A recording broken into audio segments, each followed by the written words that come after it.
श्रमिक भवनमा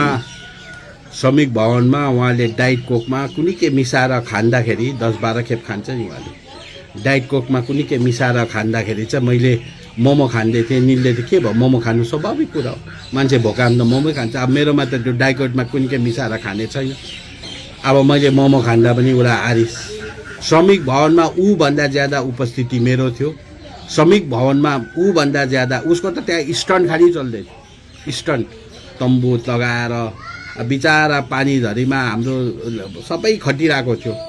ऊ चाहिँ तम्बु लाएर टेन्ट लगाएर माइक साइक पहिल्यै त्यस्तो त्यो नौटङ्कीहरू म गर्दिनँ। र अब खानेकै कुराहरू गर्नु पर्ने, मैले मोमो खाने उसले अर्कै मन थियो। अहिले बात करेक्ट हो, 6 सेड्युल एक्सपायर भएकै ट्याब्लेट हो, बुझ्नु भएन। तर 6 सेड्युल बनाउने फ्याक्ट्री चाहिँ एक्सपायर भएको छैन नि त। अब रुने मान्छेहरू पनि छ, इमेच्योर, पोलिटिकल्ली इमेच्योर। अब एकदमै उनीहरूसँग लड्यो भने अब टिकट नपाउँदा त रुनेहरू गुवा रुने, डङ्का छोडेर रुनेहरूसँग म लड्यो भने कथङ्काल म उठेर उनीहरूले आत्मदाहहरू गरिदियो भने। र दशबिन अहिले हाम्रो फ्रेममा हुनुहुन्छ दार्जिलिङका विधायक निरज जिम्बाज्यू। र वर्तमान अहिले दार्जिलिङ पहाडमा राजनीति एकदम माहौल गर्मी रहेको छ है। यसै क्रममा आज सानो एउटा अन्तर्वार्ता बातचित गर्नको निम्ति हामीले निरजज्यूलाई एकदमै उहाँको व्यस्तता समयलाई पन्छाएर पनि हामीले समयमा आएका थियौँ। र प्रथम त हामी उहाँलाई स्वागत जनाउँछौँ हाम्रो च्यानलमा। थ्याङ्क यू धेरै धेरै। र निरजजी अहिले वर्तमान राजनीति एकदम नै है, पहाड अहिले पनि चिसो भए तापनि राजनीति एकदम गरम छ है। आगामी केही महिनाभित्रमा नै विधानसभा चुनाव हुने सम्भावनाहरू देखिरहेको छौँ है। र यसपालि तपाईँले ह्याट्रिक भन्ने कुराहरू पनि चलिरहेको छ। र निरज जिम्बा यसपालि कहाँबाट उठ्ने भन्ने ठुलो प्रश्न पनि मानिसहरूमा जिज्ञासा भइरहेको छ, के भन्नुहुन्छ? हो, अब शीतयाम गएर अब गर्मी महिना सुरु हुन आँटेको छ। र यसै कारण मौसमको पारा सँगसँगै राजनीतिक पारा पनि अब बिस्तारै चढ्दै गएको छ। र तपाईँले मेरो ह्याट्रिकको कुरा गर्नुभयो, यो पुरानै कुरोहरू हो। तर म कहाँबाट उठ्ने, कुन जग्गाबाट उठ्ने, अब त्यो अहिले त्यो चाहिँ पार्टी हाइकमान्डको डिसिसन हुन्छ। पार्टी हाइकमान्डले जहाँ डिसाइड गर्छ, एउटा होनहार पार्टी कार्यकर्ता, एउटा सिपाहीको रूपमा जहाँ पनि मलाई पार्टीले मलाई अब पार्टी भन्नाले गोर्खा राष्ट्रिय मुक्ति मोर्चा, भारतीय जनता पार्टी, जसको हामी अलायन्स छौँ है, उहाँले जे डिसाइड गर्छ म त्यही नै गर्नेवाला छु। र चुनावमा ह्याट्रिक गर्नुपर्ने अब दार्जिलिङबाट हो, खरसाङबाट हो, या अरू कुनै जग्गा, त्यो चाहिँ अहिले निर्णय भएको छैन। अच्छा, केही समय अगाडि दिल्लीको जन्तर मन्तरबाट विमल गुरुङ, गोजमुको अध्यक्ष विमल गुरुङज्यूले एउटा स्पिचमा भन्नुभएको थियो सुभाष घिसिङको बारेमा है। र सुभाष घिसिङले माग्नु जानेन है गोर्खाल्यान्ड अथवा 6 सेड्युल भन्ने कुराहरू जुन विवादास्पद बयान दिनुभएको थियो। र यसमा अब तपाईँ एउटा सुभाष घिसिङको अनन्य भक्त है, सुभाष घिसिङ एकदम क्लोजको मान्छेहरूमा एकजना गनिनुहुन्छ। यो यस्तो प्रकारको वक्तव्य दिँदाखेरि पनि तपाईँको मौनताले चाहिँ के भनिरहेको? हेर्नुहोस्, एक नम्बर त मलाई यो थाहै छैन। यो मैले सुनेको थिएँ, तर अब त्यति मैले त्यो काहीँ देखिनँ पनि, चर्चा परिचर्चा पनि भएन।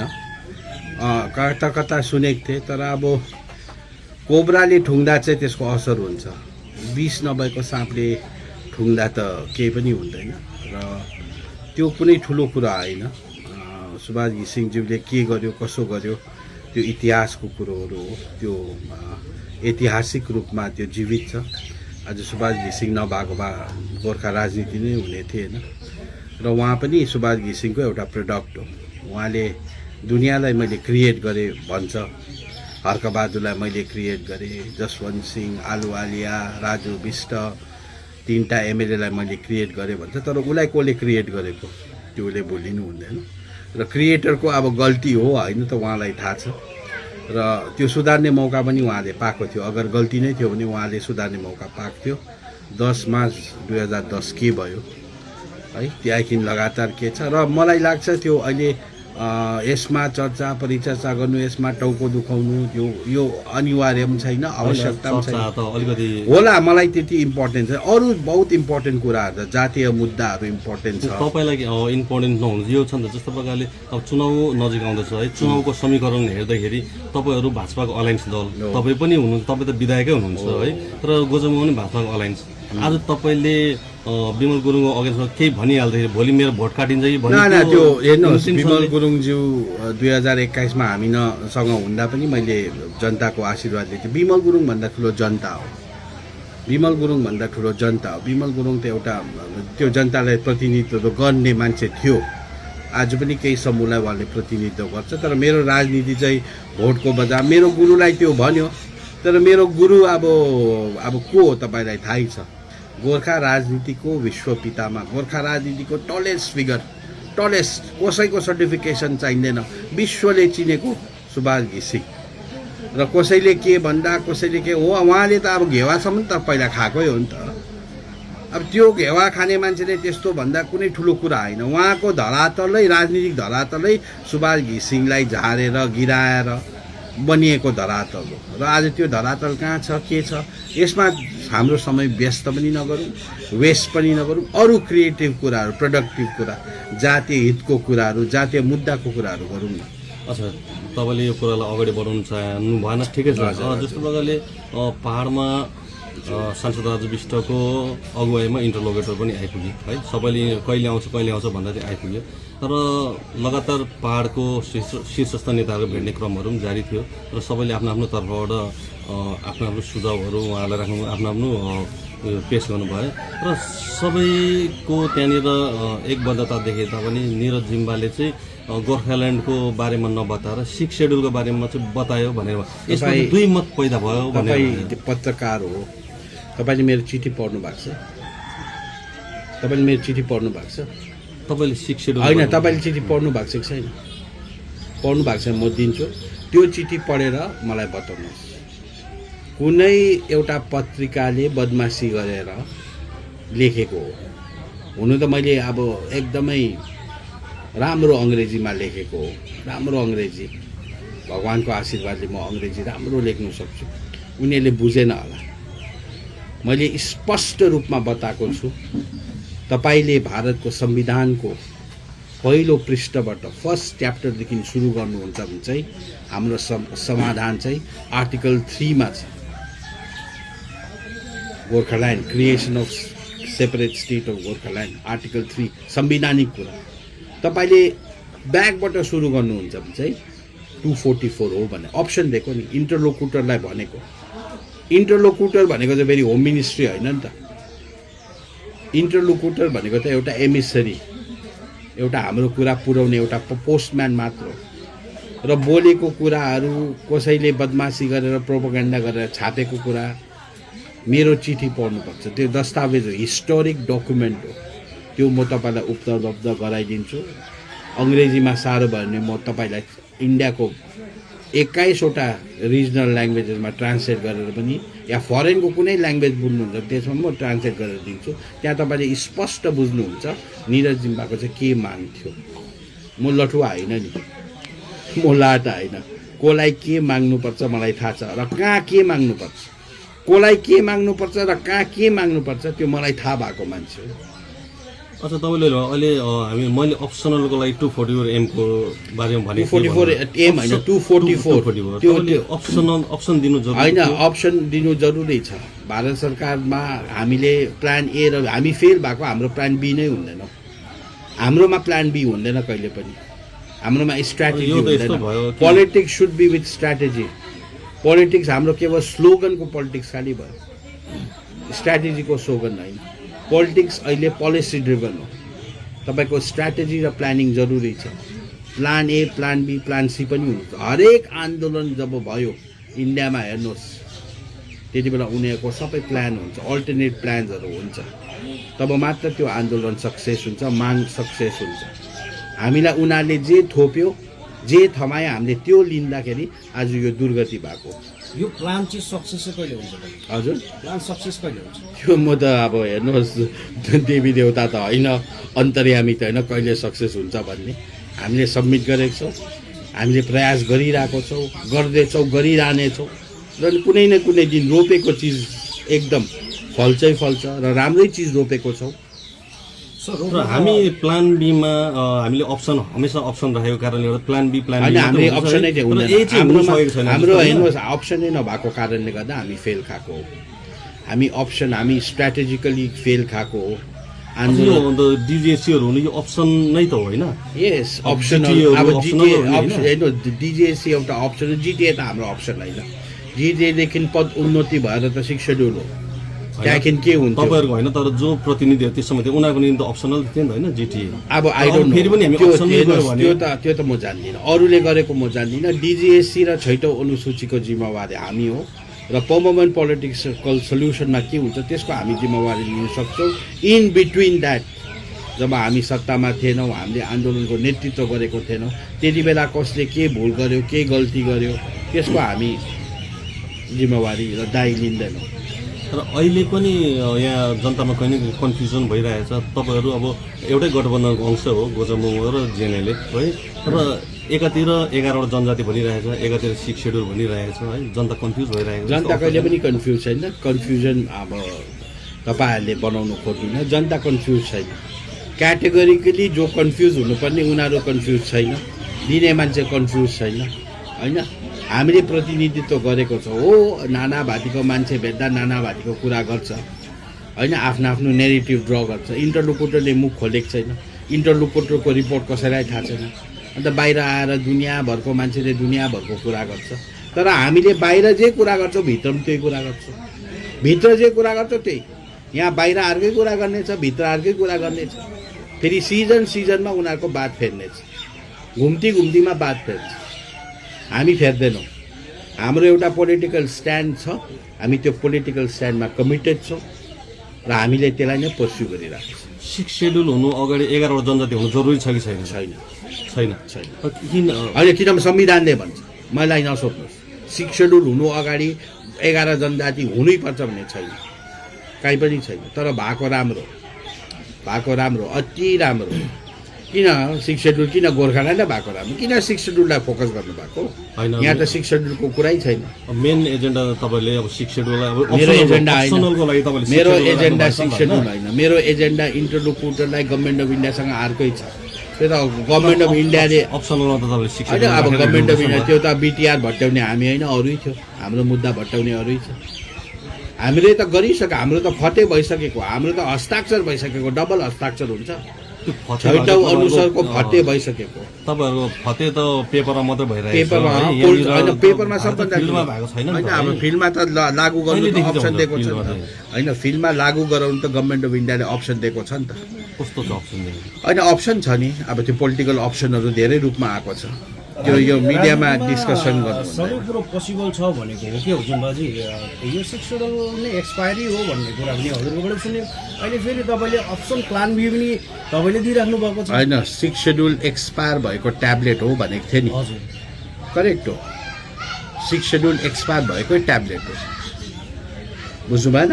तर 6 सेड्युल बनाउने फ्याक्ट्री चाहिँ एक्सपायर भएको छैन नि त। संविधान एक्सपायर भयो। हाम्रो बिल केवल ल्याप्स मात्र भएको छ, ल्याप्स, रिजेक्ट होइन। हाम्रो बिल इज ल्याप्स। उहिलेदेखि मैले भन्दा आएको, तपाईँको ड्राइभिङ लाइसेन्स ल्याप्स भयो भने के हो?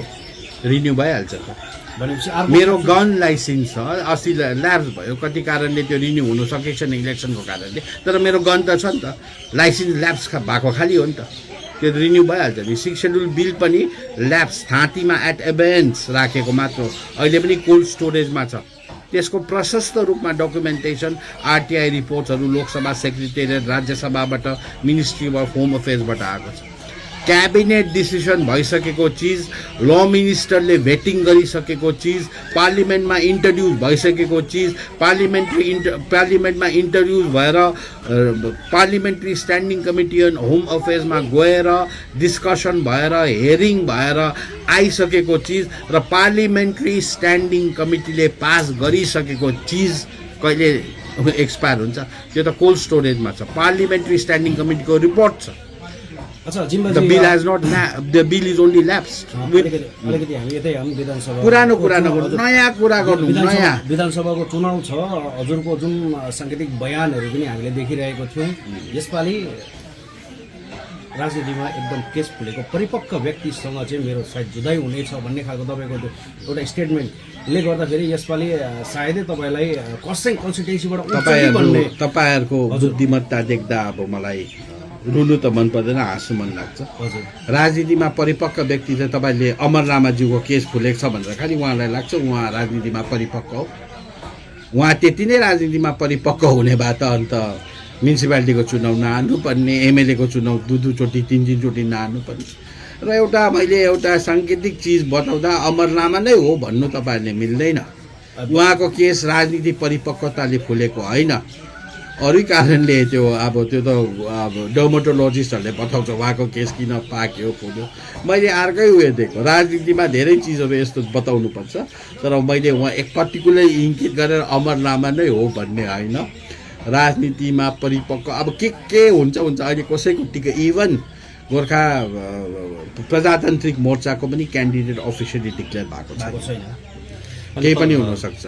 तर परिपक्वसँगै लड्नु मजा आउँछ भन्ने कुरो हो नि। राजनीतिमा परिपक्व इमेच्योरहरूसँग लड्यो भने है, रुने मान्छेहरूसँग लड्यो भने, अब रुने मान्छेहरू पनि छ इमेच्योर, पोलिटिकल्ली इमेच्योर, अब एकदमै उनीहरूसँग लड्यो भने अब टिकट नपाउँदा त रुनेहरू गुवा रुने डङ्का छोडेर रुनेहरूसँग म लड्यो भने कथङ्काल म उठेर उनीहरूले आत्मदाहहरू गरिदियो भने, डिप्रेस भएर सुसाइडल टेन्डेन्सी भयो भने, बुझ्नु भएन? अन्त एलिगेसन त मलाई दाग लाग्यो नि त, दाग लाग्छ। एउटा राम्रो समाजसेवा गर्ने मान्छे पुक्लुक्कै के भन्नु त्यो राजनीतिक दाग त मलाई जिन्दगीभर लाग्यो। यसै कारण उसलाई बचाउनु पनि छ मलाई। समयमा तपाईँले एक एकवटा त्यो तपाईँको भनौँ जस्तो खोर्सानी खाएको या मोमो एकदम सर्लकी निलेको है हो त्यस्तो कुराहरू पनि अस्ति देखिरहेको थियो नि, एउटा मतलब एउटा जनसभामा भनौँ सभामा यो कुराहरू पनि निक्लिरहेको थियो। यस्तो प्रकारले छनक प्रकारले तपाईँले बुझ्नुभयो होला नि, अझै एडवर्डज्यूले निकाल्नु हुँदै थियो नि यो कुराहरू जुन प्रकारले। अब निरज जिम्बाज्यूको चाहिँ यही मात्रै हो, उहाँको उपलब्धि छैन, खालि उहाँले यसरी मानिसहरूलाई यसरी अगाडि आएर श्रमिक भवनमा उहाँले डाइट कोकमा कुनै के मिसाएर खाँदाखेरि 10-12 खेप खान्छ नि उहाँले। डाइट कोकमा कुनै के मिसाएर खाँदाखेरि चाहिँ मैले मोमो खाँदै थिएँ, निलले त के भयो मोमो खानु स्वाभाविक कुरा हो, मान्छे भोकाम त मोमो खान्छ। अब मेरोमा त त्यो डाइट कोकमा कुनै के मिसाएर खाने छैन। अब मैले मोमो खाँदा पनि उसलाई आरिस। श्रमिक भवनमा ऊभन्दा ज्यादा उपस्थिति मेरो थियो। श्रमिक भवनमा ऊभन्दा ज्यादा उसको त त्यहाँ स्टन्ट खालि चल्दै थियो, स्टन्ट तम्बु लगाएर बिचारा पानीझरीमा हाम्रो सबै खटिरहेको थियो। ऊ चाहिँ तम्बु लाएर टेन्ट लगाएर माइक साइक पहिल्यै त्यस्तो त्यो नौटङ्कीहरू म गर्दिनँ। र अब खानेकै कुराहरू गर्नु पर्ने, मैले मोमो खाने उसले अर्कै मन त्यो अहिले बादको कुरा हो होइन। यसपालि निरज जिम्बाजी सायदै खरसाङबाट उठ्नुको कारण चाहिँ दार्जिलिङबाट उहाँलाई अलिकति इन्सिक्योर भएको जस्तो खालको कुराहरू पनि चल्दैछ। अन्त के तपाईँको वचन चाहिँ ह्याट्रिक गर्छु यसपालि भनेर दार्जिलिङबाट 2 पल्ट जितेर तपाईँ उठिसक्नु भएको छ, तर यसपालि दार्जिलिङबाट नउठेर खरसाङबाट आउनु राजनीतिमा त्यो हाम्रो एउटा के छ नि, एकदम राम्रो ब्लगर हुनुहुन्छ नि के ब्रोले भन्छ नि निन्जा टेक्निक लाउनुपर्छ भनेर, यो पनि राजनीतिमा जिम्बाले निन्जा टेक्निक लाउनु 3 कदम अगाडि 10 कदम पछाडि। यहाँ मेरो खालि प्रश्न होइन नि त, अलायन्स पार्टीहरू छ, अलायन्स पार्टीलाई अकोमोडेट गर्नु पर्यो, धेरै फ्याक्टर्सहरू छ। नानी केटाकेटीसँग किन उठ्नु, नानी केटाकेटी गधासँग किन बाघ जुझ्नु? पहिला पनि मैले भनेको हो त, गधा र सिंहको कहिले प्रतिस्पर्धा हुन्छ? कथङ्काल गधाले जित्यो भने त अब त्यो त कस्तो ठुलो सेटब्याक। कथङ्काल भनेपछि कता न कता डर चाहिँ छ तपाईँलाई? दार्जिलिङबाट उठ्यो भने चाहिँ म हेर्नुहोस्, मलाई डर भने त मैले त नौरानमै पोलेर खाएको मान्छे र राजनीतिको चाहिँ म खप्पिस हो, राजनीतिको चाहिँ म खप्पिस हो। र मलाई दार्जिलिङै दियोस्, मलाई मभन्दा ज्यादा मेरो जनतामा विश्वास छ, मेरो जनतामा दार्जिलिङको जनतामा विश्वास छ। मेरो यो कन्फिडेन्स के को, मेरो ब्याकिङमा त त्यस्तो छैन। मेरो ब्याकिङमा कोही देख्नु भएको छ? अरू क्यान्डिडेटको ब्याकिङमा हेर्नुहोस् त, जो आज प्रतिस्पर्धा छ अमर लामाको ब्याकिङमा हेर्नुहोस् न, अरू क्यान्डिडेटको ब्याकिङ, मेरो ब्याकिङमा को छ? जनता छ नि त। गठबन्धनको त अहिले केही डिसाइडै भएको छैन। मेरो ब्याकिङमा चाहिँ मेरो जनता छ। दुधचोटि मैले दार्जिलिङमा अब हो जहाँ मलाई as a cadre, as a honest party worker, मलाई जहाँबाट पार्टीले टिकट दिन्छ म त्यहीबाट लड्छु। केडरले गर्दा हुँदैन नि, पार्टीको अब सेन्ट्रल लिडरसिप होइन, हामीले जित्छौँ नि त। म पनि भन्छु नि, मैले पनि दावी गर्छु नि, किन बिजेपी दिने हो नि त, गर्छु भन्ने हो नि त होइन। बिजेपीले गर्छु भन्ने होइन, गर्छ पनि। समय प्रतिकूल हुनु पर्यो। समय प्रतिकूल हुनु लागि त कति चाहिन्छ अझै समय छ। अब यो एउटा मौका हो, यो 2026 एउटा मौका हो जब बङ्गाल यो फेडरल पोलिटीमा हाम्रो स्टेटमा पनि सरकार आयो भने हामीले चाहेको कुरो हामीले फतेह गर्नु सक्छौँ। डबल होइन, हामी सबै जानै पर्यो नि। डबल इन्जिनको सरकारले हामीलाई अब प्रोग्रेस, उन्नति, विकास सर्लङ्ग बुझिँदैछ। डबल इन्जिन सरकार आएन भने पहाडको स्थिति फेरि यस्तै हो भन्ने कुरा चाहिँ तपाईँकै मोटामोटी धेरै परिवर्तन हुन सक्दैन। हामीले रुचाएको जस्तो हामीले घाँस पाउन सक्दैन, किनभने अब यो टिएमसी सरकार त देखिहाल्नु, गोर्खालाई शोषण गर्ने सरकार हो, गोर्खाको अधिकार हनन गर्ने सरकार हो, उसको दमन नीतिहरू देखिनु भएको छ होइन। उनीहरू त बङ्गाली नै हुन्छ, तर उनीहरूको मानसिकता चाहिँ बिजेपीको सरकार, उनीहरूको मानसिकता चाहिँ हामीले चाहेको कुरा दिने हुन्छ होला जस्तो लाग्छ तपाईँलाई? त्यस्तो हो भने त अब बङ्गालमा टिएमसी जानु हुँदैन, किनभने दिल्लीमा पनि अब अरू बङ्गालीको सरकार छैन, त्यहाँ गुजरातीको सरकार छ होइन। त्यस्तै हेऱ्यो भने त त्यो हो। तर अब सोचमा अन्तर छ, बिजेपीको पोलिसिजमा अन्तर छ। बिजेपीले यो पहाडलाई जुन प्रकारले प्रतिबद्धता दिएको छ, आफ्नो घोषणापत्रतिर मिटिङहरू बोलाएर जुन आश्वासन दिएको छ, प्रधानमन्त्रीको मुखारबिन्दबाट, गृहमन्त्रीको मुखारबिन्दबाट हामीले सुनेका छौँ जुन प्रकारको उहाँहरूको होइन। इलेक्सनको मुखमा हो, जब बोल्यो इलेक्सनको मुखमा, इलेक्सनको अगाडि नै हुन्छ यो बाचाहरू। कुनै पनि देशमा हेर्नुहोस्, इलेक्सनको अगाडि नै यो घोषणाहरू हुन्छ, वचनहरू दिइन्छ। हजुर, वचन दिने त इलेक्सन अगाडि हो, तर कार्यान्वयन गर्ने त इलेक्सन पछाडि हो नि त होइन। कार्यान्वयन त इलेक्सन पछाडि हुनु नि त, तर इलेक्सन पछाडि कार्यान्वयन चाहिँ भएको छ। घोषणा चाहिँ थुप्रैबाट हुन्छ, जित्नु पनि पऱ्यो नि। बङ्गालमा आइसकेपछि चाहिँ हुन्छ। यसपालि यदि फेरि बङ्गालमा आउनु सकेन भने चाहिँ सम्भावना कम्ती नै छ भने त्यसको लागि मैले भने त प्लान बी पनि छ हाम्रो। मैले के कुरा गर्दै थिएँ, यसपालि जो अमित शाहजी मिनिस्टर आउनुभयो है, भर्खरै केही दिन अगाडि आएर उहाँले वक्तव्य राखेर जानुभयो, तर त्यस वक्तव्यमा पनि गोर्खाको निम्ति कुनै पनि एउटा सन्दर्भ कुनै पनि यहाँको निम्ति बोलिएन होइन। कतिले बोलेर गर्छ, कतिले नबोली गर्छ। यो ठुलो नेसनल पोलिसी म्याटर हो, गोर्खाको समस्या। त्यो बोलेर जतिले बोल्यो त्यो गरेन, नबोलेको कुराहरू गर्छ। बिजेपीको अब त्यो काम गराइ त्यस्तै छ, नबोली नै उनीहरूले गर्ने सम्भावना प्रबल देख्छौँ र बोल्नै पर्छ पनि छैन, किनभने इन्टरलोकुटर आइरहेको छ, इन्टरलोकुटरले बातचित गरिरहेको छ, हाम्रो यहाँ पहाडमा काम गरिरहेको छ, हाम्रो मुद्दाको लागि दिल्लीले कदम चालिरहेको छ। दिल्लीमा आजै म यहाँ बोल्दै गर्दा पनि मिनिस्ट्री अफ होम अफेयर्सको एउटा सर्टन सेक्सनले हाम्रो इस्युजहरू चर्चा परिचर्चा गरिरहेको छ। राजु विष्टज्यूले प्रधानमन्त्रीलाई लगत्तै गृहमन्त्री भेट्नु, यो चिजमा धेरै कुरोहरू छ। अब सबै चिज पारदर्शी भएर ट्रान्सपरेन्ट भएर चाहिँ कतिवटा कुरो हुँदैन। जस्तो नागाहरूको अस्ति भर्खर सेटलमेन्ट भयो है, लद्दाखको गोप्य बैठक मिटिङहरू हुँदैछ, त्यो सबै यो उयसमा ल्याउँदैन क्या। किनभने अब तपाईँलाई थाहा छ काम गराइ अलिकति भिन्न छ, हाम्रो पनि काम गराइहरू चलिरहेको छ। हुन्छ जिम्बाजी, यो अन्तिममा हामी अब कुरा गर्दै जाउँ है, र अन्तिममा हामी फेरि पनि विधानसभा इलेक्सनकै बारेमा कुरा गरौँ, र यसपालिको तपाईँको ह्याट्रिक हुन्छ कि हुँदैन? मेरो ह्याट्रिक त 500% हुन्छ, 500% आज दिनमा लेखेर त्यो चाहिँ म बताउँछु। म जहाँबाट पनि ह्याट्रिक गर्छु, जसरी पनि होइन। मैले गेम भनेको छुइनँ, मलाई जहाँ जिम्मेवारी दियो त्यहीँनिरै म ह्याट्रिक गर्छु। हुन्छ, शुभकामना है हजुरलाई विधानसभा चुनावको निम्ति, र हजुरको जुन चाहना जुन ह्याट्रिकको छ है, तपाईँले योपालि दाबी पनि गर्नुभएको छ, र हजुरलाई शुभकामना दिँदै हामी तपाईँबाट बिदा लिन चाहन्छौँ। धन्यवाद।